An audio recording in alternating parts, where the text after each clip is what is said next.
Hi! இன்னைக்கு நம்ம பார்க்க போறது என்னன்னு பார்த்தீங்கன்னா, சிக்கன் லிவர் ஃப்ரை தான். அதுக்கு அடிக்கனமான கடாய் ஒண்ணு எடுத்துக்கலாம். அதில கொஞ்சமா நல்லெண்ணெய் விட்டு, அதில சோம்பு போட்டு தாளிச்சுக்கலாம். சின்ன வெங்காயத்த பார்த்தீங்கன்னா, ரஃப்பா சாப் பண்ணி வச்சிருக்கேன். அதையும் எடுத்து கூட 2 பச்சை மிளகாவும் கீறி அந்த வாசனைக்காக போட்டிருக்கேன்.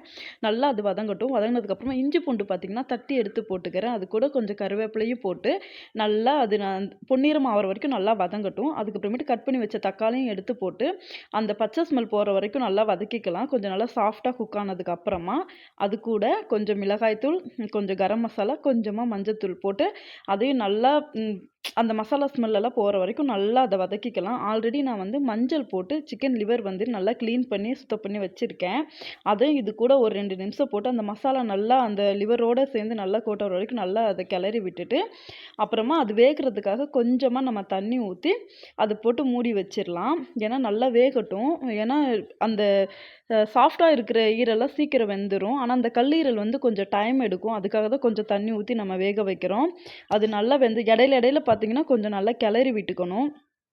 கிளறி விட்டுட்டே இருக்கணும். நம்ம இடையில இடையில பார்த்துட்டு, சப்போஸ் வேகாம கொஞ்சம் தண்ணி பத்தாம இருந்தாலும் கொஞ்சம் தண்ணி ஊத்தி பார்த்துக்கோங்க. இப்போ பார்த்தீங்கன்னா, சூப்பரா லிவர் ஃப்ரை வந்து ரெடி ஆயிட்டு, கடைசியா வந்துட்டு நான் கொஞ்சம் பெப்பரும் நல்லா போட்டிருக்கேன். கொஞ்சம் நெறையாவே ஜாஸ்தியாவே பெப்பர் போட்டுக்கோங்க. போட்டுட்டு அத நல்லா சுருள சுருள வதக்குங்க. அது நல்லா எண்ணெய் பிரிஞ்சு ஃபுல்லா ஏன்னா அந்த லிவர்ல பார்த்தீங்கன்னா, கொஞ்சம் ஃபேட்டும் இருந்தது. அதனால அதில இருக்க அந்த ஃபேட் எல்லாமே அந்த எண்ணெய் எல்லாமே நல்லா சூப்பரா தனியா பிரிஞ்சு வரணும் மேல. அந்த அளவுக்கு அத நல்லா சுருள சுருள வதக்கிட்டே இருங்க. இப்ப பார்த்தீங்கன்னா, எவ்வளோ சூப்பரா அந்த எண்ணெய் பிரிஞ்சு வந்திருக்குதுன்னு. இந்த ஸ்டேஜ்ல என்ன பண்ணணும்னா, அடுப்ப ஃபுல்லாவே ஆஃப் பண்ணிருங்க. இல்ல இன்னுமே கொஞ்சம் கெட்டியா வேணும் அப்டின்னா, இன்னுமே கொஞ்சம் சிம்ல வச்சு கூட கொஞ்சம் நேரம் அத நல்லா வதக்கி விடுங்க. நான் வந்துட்டு பக்கத்துல பார்த்தீங்கன்னா, பிச்சு போட்ட சிக்கன் கறியும் வச்சிருந்தேன். அப்புறமேட்டு கொஞ்சம் சீம்பால் கிடைச்சது பக்கத்துல. அதுவும் குடுத்தாங்க. அதையும் நல்லா காய்ச்சி எடுத்து வச்சிருக்கேன்.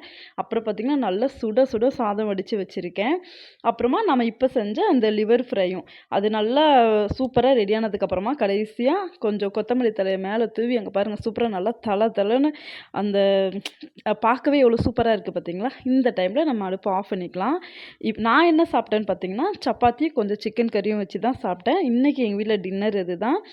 ஓகே ஃப்ரெண்ட்ஸ், இந்த வீடியோ உங்களுக்கு பிடிச்சிருந்தா லைக் பண்ணுங்க, சப்ஸ்கிரைப் பண்ணுங்க. மறக்காம ஷேர் பண்ணுங்க. Okay bye. நான் உங்கள வேற ஒரு வீடியோல பார்க்குறேன். பாய்.